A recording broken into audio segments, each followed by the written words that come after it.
ಮತದಾರರ ಪಟ್ಟಿ ಪರಿಷ್ಕರಣೆಗೆ ಕಾಂಗ್ರೆಸ್ ಆಕ್ಷೇಪ ವಿಚಾರಕ್ಕೆ ಸಂಬಂಧಪಟ್ಟ ಹಾಗೆ ಬೆಂಗಳೂರಿನಲ್ಲಿ ಬಿಜೆಪಿ ಪರಿಷತ್ ಸದಸ್ಯ ಸಿಟಿ ರವಿ ರಿಯಾಕ್ಟ್ ಮಾಡಿದ್ದಾರೆ.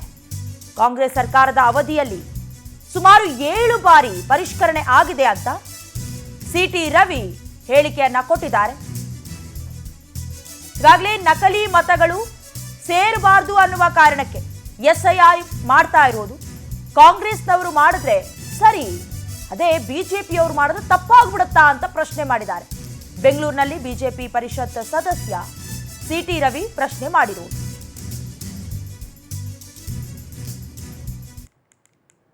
ಮತಗಳು ಮತದಾರರು ಯಾರ ಮೇಲೆ ಆಕ್ಷೇಪಣೆ ಮಾಡೋದು? ನನಗೆ ಇವರ ಕಾಂಗ್ರೆಸ್ನವ್ರ ಹೇಳಿಕೆಯನ್ನ ನೋಡ್ತಾ ಇದ್ದಾಗ ಒಂದು ಹಾಸ್ಯಾಸ್ಪದ ಅಂತ ಅನಿಸ್ತಿತ್ತು. ಯಾಕೆಂದ್ರೆ ಇದು 10ನೇ SIR, 9 SIRಗಳು ನಡೆದೋಗಿದ್ದಾವೆ. ಅದರಲ್ಲಿ ನನಗಿರೋ ಮಾಹಿತಿ ಪ್ರಕಾರ 7 SIRಗಳು ಕಾಂಗ್ರೆಸ್ ಆಡಳಿತದ ಅವಧಿಯಲ್ಲಿ ನಡೆದಿದ್ದಾವೆ. SIR ಅನ್ನೋದು ಮೊದಲು ಪ್ರಾರಂಭ ಆಗಿದ್ದೆ 1952ನಲ್ಲಿ. ಉದ್ದೇಶ ಮತದಾರರ ಪಟ್ಟಿಯ ಪರಿಷ್ಕರಣೆಯ ಉದ್ದೇಶ. ಶುದ್ಧವಾದ ಮತಗಳು ಇರಬೇಕು, ನಕಲಿ ಮತಗಳು ಮತದಾರ ಪಟ್ಟಿಯಿಂದ ಹೋಗ್ಬೇಕು, ಡಬಲ್ ವೋಟ್ ಇರುವಂತದ್ದು ಇಂಥವೆಲ್ಲ ಹೋಗ್ಬೇಕು, ಸತ್ತಿರೋ ವೋಟ್ಗಳು ಹೋಗ್ಬೇಕು, ನಕಲಿ ಮತಗಳು ಸೇರಬಾರದು. ಇದ್ರ ಉದ್ದೇಶ ಇರ್ತಕ್ಕಂಥದ್ದು.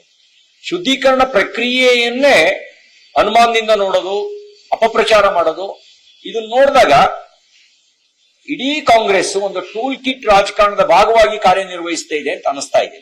ಇವರು ಯಾರ ಮೇಲೆ